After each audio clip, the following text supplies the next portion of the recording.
الحمد لله الذي أرسل رسوله بالهدى ودين الحق ليظهره على دين كله ولو كره المشركون ومن على المؤمنين إذ بعث فيهم رسولا من أنفسهم فهدى إلى سبيل الرشاد وجاهد في الله حق جهاده صلوات الله وسلام عليه وعلى آله وصحبه وسلم.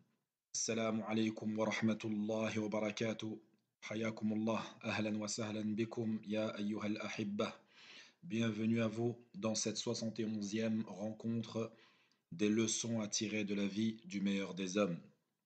وأقول بدءا نأمل من الله تبارك وتعالى أن يكون هذا اللقاء كمجلس الذي قال رسول الله صلى الله عليه وسلم عنه: ما اجتمع قوم في بيت من بيوت الله يتلون كتاب الله ويتدارسونه بينهم ماذا عليهم يا ربنا. قال صلى الله عليه وسلم: إلا نزلت عليهم السكينة وحفتهم الملائكة وغشيتهم الرحمة وذكرهم الله فيما عنده. Je demande à Allah, le clément, le généreux, celui dont toutes les faveurs et la générosité est indénombrable, qu'il considère ces cours, ces rencontres de temps à autre, ces quelques minutes de quelques instants, telles les assises où son rappel est fait. Et comme nous a informé Habibuna sallallahu alayhi wa sallam, il n'y a pas un peuple qui se réunit dans une maison parmi les maisons d'Allah dans laquelle ils récitent les versets d'Allah et ils étudient les paroles d'Allah. Quelle est leur récompense, Ya Rabbana? Il dit, sallallahu alayhi wa sallam, sans que ne descende sur eux la quiétude, la sérénité, et que les anges ne les entourent, ne les encerclent. Et Allah tabaraka wa ta'ala leur fait miséricorde. Et Allah les mentionne auprès de lui. Allahu Akbar. Je demande donc à Allah Azza wa Jal qui nous évoque à ceux auprès de lui. Cela fait partie des plus grands bienfaits que l'homme peut acquérir dans cette vie. Qu'Allah l'évoque auprès de ceux qui sont au paradis. Et n'oublions pas que ces courtes rencontres sont l'évocation de la plus belle des biographies, du plus généreux et le plus beau des hommes, et le plus parfait des hommes, sallallahu alayhi wa sallam, notre bien-aimé Muhammad ibn Abdillah ibn Abdul Muttalib, sallallahu alayhi wa sallam. À nous donc d'être intelligents et de renouveler nos intentions intérieures, bien sûr, pour que cela soit bénéfique pour nous et que nous puissions, à travers cela, rechercher la face d'Allah seul. Dans le cours précédent, nous étions rentrés dans l'année 3 de l'Hégire, au moment de la bataille de Uhud, et nous avions mentionné les préparatifs du côté des musulmans. Aujourd'hui, nous allons évoquer ce qui se passait du côté des mécréants. Qu'est-ce qui fait qu'ils ont pris la décision de venir combattre les musulmans dans la ville d'El-Médina? Comme vous le savez, il n'y a pas longtemps de cela, les mécréants avaient subi une déroute à la bataille de Badr. Cette bataille était encore présente dans les esprits des ennemis d'Allah. Et donc, les mécréants ne cessaient de se remémorer, de revivre cette débâcle qu'ils avaient subie, les douleurs qui accompagnaient cette défaite et la perte des têtes pensantes des gens de leur tribu qui avaient été jetés dans un puits abandonné. Et comme on le disait, la bataille de Uhud a eu lieu en l'an 3 de l'Hégire. Certains de ceux qui avaient perdu leurs oncles, leurs pères, leurs fils, leurs frères, parmi eux, Safwan ibn Umayya, wa huwa ibn li Abi Rabi'a et Abu Jahl et d'autres. Ils sont donc partis voir Abu Sufyan. Ils dirent à Abu Sufyan: nous avons combattu lors de la bataille de Badr les Qawafil pour une caravane, qui sont les caravanes qui portent les marchandises et qui étaient d'ailleurs conduits par Abu Sufyan lui-même, radiyallahu anhu, qui bien sûr à ce moment-là n'était pas encore croyant, qui était l'un de leurs chefs. Et ils lui ont dit: ô Abu Sufyan, Nous te demandons ainsi qu'aux riches qui possèdent ces caravanes de poser l'argent qu'ils ont gagné pour armer une armée, pour équiper des soldats et aller combattre le prophète Mohammed sallallahu alayhi wa sallam. Et là, ici, on comprend une chose. Allahu Akbar. Pour ceux qui sont encore rêveurs, que les ennemis de l'islam sont prêts à mettre des millions pour combattre cette religion. Parce que parfois, tu entends des gens te dire, oui, mais eux, ils ne sont pas réellement des ennemis.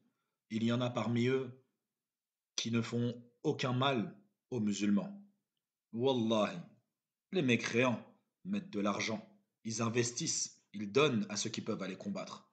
Vous pensez que les armées des pays sont armées avec quel argent? Avec des donateurs discrets, mais croyez-moi, ils donnent sans compter, ils sont d'une générosité, Allahu Akbar. Et cela existait déjà à l'époque du prophète sallallahu alayhi wa sallam. Et tout ça pourquoi? Pour se mettre en travers de la parole d'Allah azza wa jal. وَيَمْكُرُونَ وَيَمْكُرُ اللَّهُ وَاللَّهُ خَيْرُ الْمَاكِرِينَ يريدون ليطفئوا نور الله بأفواههم والله متم نوره ولو كره الكافرون. Ils complotèrent, mais Allah fit échouer leur complot. Et Allah est le meilleur des stratagèmes.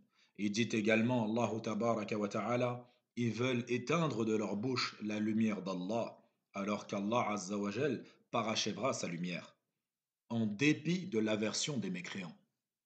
Allah a également révélé lors de la bataille de Uhud. إن الذين كفروا ينفقون أموالهم ليصدوا عن سبيل الله فسينفقونها ثم تكون عليهم حسرة ثم يغلبون والذين كفروا إلى جهنم يحشرون. Il dit Allahu tabaraka wa ta'ala concernant les mécréants, ceux qui ne croient pas dépensent leurs biens pour obstruer les gens du sentier d'Allah. Or, après les avoir dépensés, ils seront pour eux un sujet de regret, puis ils seront vaincus, et tous ceux qui ne croient pas seront rassemblés vers l'enfer. Wa'iyadhu billah. Donc, ils se sont rassemblés, et ils ont dit, Mohammed, il vous a vaincu, sallallahu alayhi wa sallam. Il a tué les meilleurs d'entre vous. Donc préparez-vous et préparez tous ceux qui est en votre pouvoir pour aller tuer le prophète, sallallahu alayhi wa sallam. Ils ont donc commencé à se préparer pour aller tuer le prophète, sallallahu alayhi wa sallam. 3000 soldats se sont préparés. Et parmi ces soldats, des hommes forts, valeureux, courageux, qui sont devenus croyants pour certains d'entre eux par la suite, tels que Khalid ibn al-Walid, radiallahu an, ou Ikrima ibn Abi Jahl, et également Abu Sufyan, radiallahu anhum ajma'in. Et une chose qu'il faut comprendre à cet instant, c'est que Naam, Muhammad est un prophète d'Allah, sallallahu alayhi wa sallam, et que Allah azza wa jal aurait pu l'informer de ce qui se tramait à Mecca. Et pourtant, ici, il nous enseigne une chose, encore une fois. An-Nabi sallallahu alayhi wa sallam huwa qudwatuna. C'est notre exemple. Et à cet instant, il nous enseigne qu'il faut effectuer les causes. Il a donc envoyé des hommes à la Mecque pour s'informer de ce qui se passait et des manigances qui étaient faites. Comme nous l'avions vu lors de son émigration et les causes qu'il a accomplies en prenant les services d'un homme, Abdullah ibn Urayqat, qui était un khirrit, qui connaissait un chemin qui menait dans la ville d'El Medina, et également en prenant comme aide Abdullah ibn Abi Bakr, qui également venait l'informer de ce qui se tramait de nouveau à la Mecque, tous les soirs, alors qu'Allah Azza wa Jal était capable de lui accorder une révélation et de l'informer de ce qui se tramait et ce qui se passait dans la ville de Mecca. Et quelle voie les Qurayshites auraient voulu emprunter à ce moment-là? Donc, Naam, en tant que croyant, on se doit de faire les causes, de préparer les choses qui vont nous amener à notre objectif. Mais ne jamais oublier également de mettre notre confiance en Allah.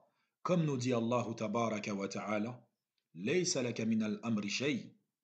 Tu n'as, ô Muhammad, aucune part dans l'ordre divin.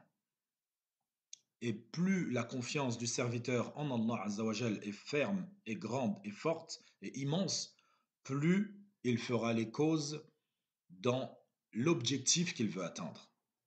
Et subhanallah, les savants nous expliquent et nous disent que dans cette bataille de Uhud, wallahi, tu as l'exemplarité même de l'éducateur par excellence. Si tu veux savoir comment un éducateur doit former, observe la bataille de Uhud. Apprends qu'est-ce qui s'est passé dans la bataille de Uhud, avant, pendant et après. Comment le prophète sallallahu alayhi wa sallam a été avec ses compagnons. Comment il les a préparés à cette grande bataille. Également, et c'est pour cela qu'Allah Azza wa Jal, dans Surat Al Imran, il dit, dans énormément de versets, Allah Azza wa Jal fait référence à cette bataille. Et pour revenir sur cela, An-Nabi sallallahu alayhi wa sallam a envoyé Khabbab ibn Mundhir pour s'enquérir et savoir ce qui se tramait à la Mecque. Et il lui dit, si tu vois qu'ils sont un petit nombre, alors viens m'informer devant tout le monde. Et si tu vois et tu t'aperçois qu'ils sont un grand nombre, alors informe-moi discrètement. Et lorsque Khabbab radiallahu anh, a vu qu'ils étaient 3000, il est revenu vers le prophète sallallahu alayhi wa sallam. Il l'a pris discrètement sur le côté et il lui a dit, Ya Rasulullah, ils sont 3000 soldats. Puis Al-Nabi sallallahu alayhi wa sallam lui a ordonné et lui a dit, n'informe personne de cela. N'informe absolument personne de ceux dont tu viens m'informer. Puis il dit, Hasbunallah wa ni'mal wakil. Allahumma bika ajur wa bika asul. Et la leçon qui est évidente ici, qui nous enseigne encore une fois, c'est de ne pas semer le trouble, l'anxiété et la peur dans l'armée, dans le cœur de l'armée. Donc cela, pour nous, en tant que jeunes, ça nous parle. Quand on voit aujourd'hui les gens sur les réseaux sociaux qui, à peine une nouvelle leur parvient, est arrivé qu'ils essayent de la répandre, de la transmettre au plus grand nombre, alors que normalement, tu devrais supporter et tu devrais patienter, tu devrais la cacher. Il faut donc savoir jauger. Ce n'est pas toute information qui te parvient qu'il faut que tu ailles répandre. Il y a certaines informations que tu dois garder secrètes, discrètes, voire même certaines informations que tu vas diffuser, tu t'en rendras coupable et fautif de les avoir diffusées. Et c'est en cela, avant d'écrire ou de prendre la parole, tu dois d'abord réfléchir et méditer sur la parole d'Allah Azza wa Jal dans laquelle il dit وَمَا يَلْفِظُ مِن قَوْلٍ إِلَّا لَدَيْهِ رَقِيبٌ عَتِيدٌ. Il ne prononce pas une parole sans avoir auprès de lui un observateur prêt à l'inscrire. Allahu Akbar. Et nous voyons ici l'éducateur, An-Nabi sallallahu alayhi wa sallam, lorsqu'il lui dit n'informe personne de ce que tu as comme information. Puis après cela, il lui a dit ô Allah, tu nous suffis et tu es le meilleur des garants. Et par ta cause, je supporterai et combattrai. Et par toi, je repousserai l'ennemi. Et cela est un des nombreux exemples que nous a enseigné le prophète sallallahu alayhi wa sallam avant la bataille et pendant la bataille de Uhud. Et vous allez voir, c'est rempli de leçons à tirer dans nos vies actuelles, subhanallah. فأكتفي بهذا القدر ولنا بقية وصلى الله وسلم على نبينا محمد وعلى آله وصحبه وسلم